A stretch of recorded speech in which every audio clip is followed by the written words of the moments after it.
Big Boss here. This is part 2 of my review on the SOCOM Gear Wilson Combat. Sorry about that, just cut off at the last second in part 1. The camera and the batteries in my camera just died.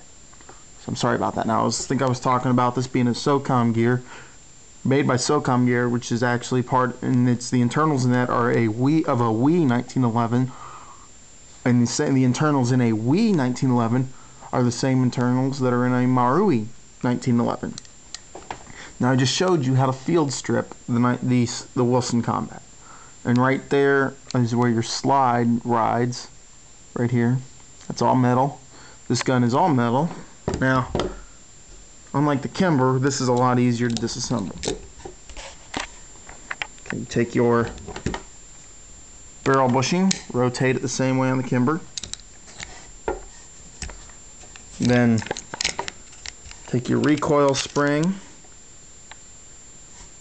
and guide, and your bushing comes out. Then the barrel.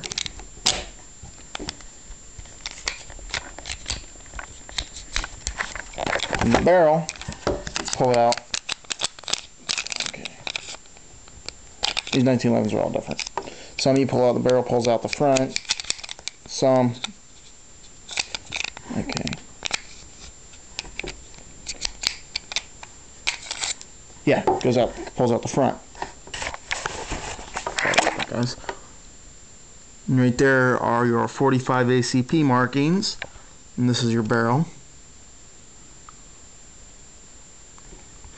The slide in that, I believe, is lighter than that, and what on your standard WEs are, because I've used a standard WE and I didn't find them to. They were a gas hog. This one seems to be much more efficient than that of a WE 1911. I may do another quick review on the Caspian made by WE, and if I can figure out a way to get a scale around it or something, I may actually weigh the slides.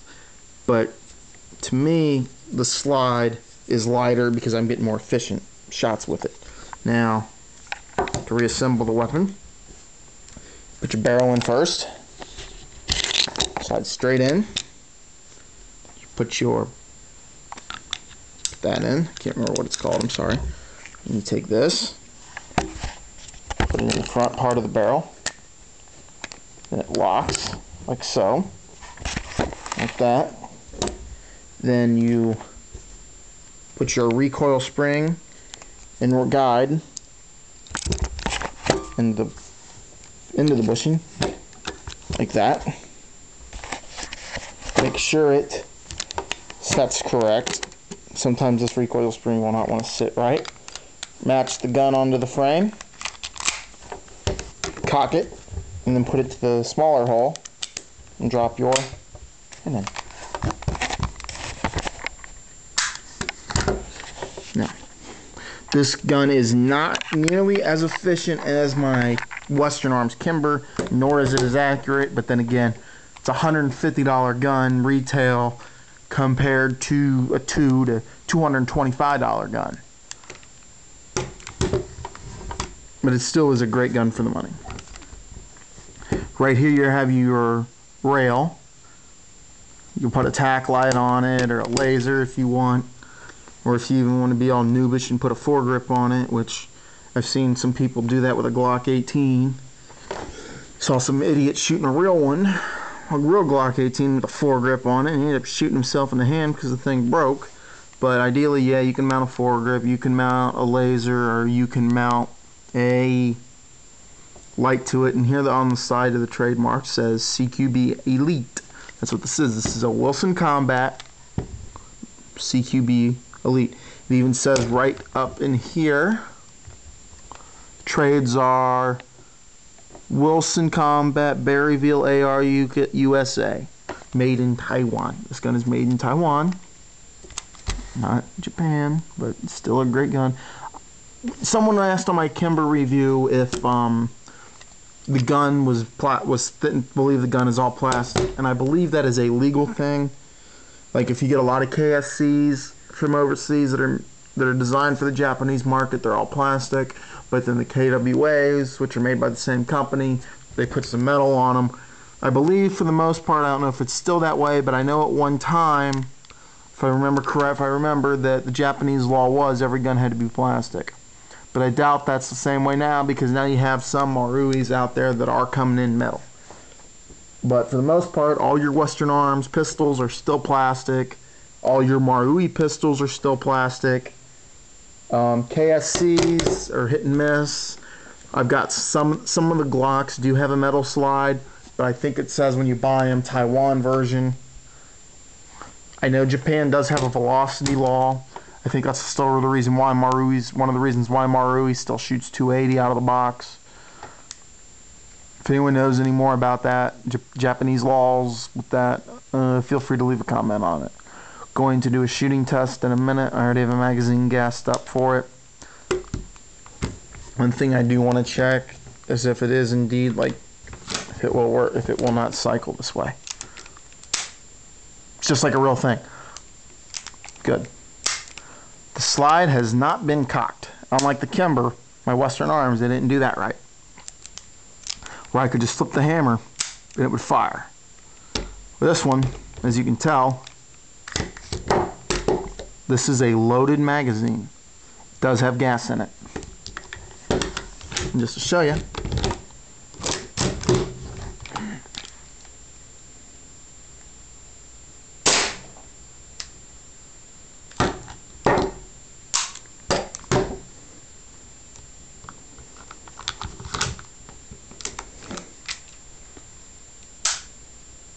you do have to rack the slide. Let's do a chamber check real quick. I don't want to wait to have it double feed. Chamber's clear. Put the magazine in. Now we're going to do a shooting test. Now, when carrying this gun, most of you guys will want to carry it cocked and locked. Okay? The safety is not that heavy to flip with your thumb. If you've got good trigger discipline, you don't have to carry it cocked and locked. You can carry it like ready to go. But the trigger pull is very light when you compare it to like a Beretta. So here's a shooting test.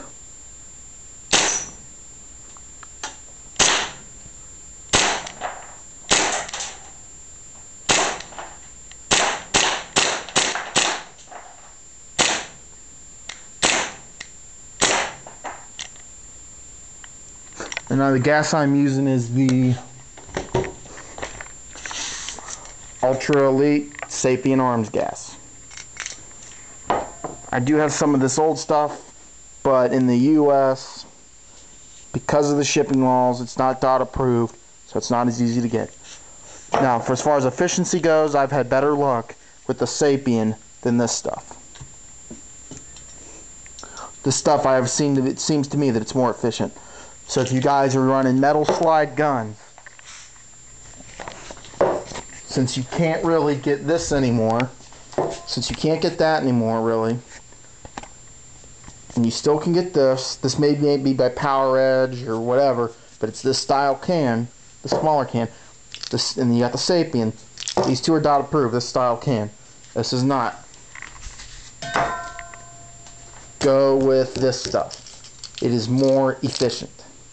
You will get more shots per fill out of this stuff. It may seem like a lighter can, but from what I can tell from using it, it is a better can. It's better stuff. Okay, this is Big Boss's review. This is part 2, end of part 2, final, and it is of my Wilson Combat. I'll keep turning them out. Might be running out of my own personal guns, but I'll still find some other guns to do. Alright, Big Boss here signing out.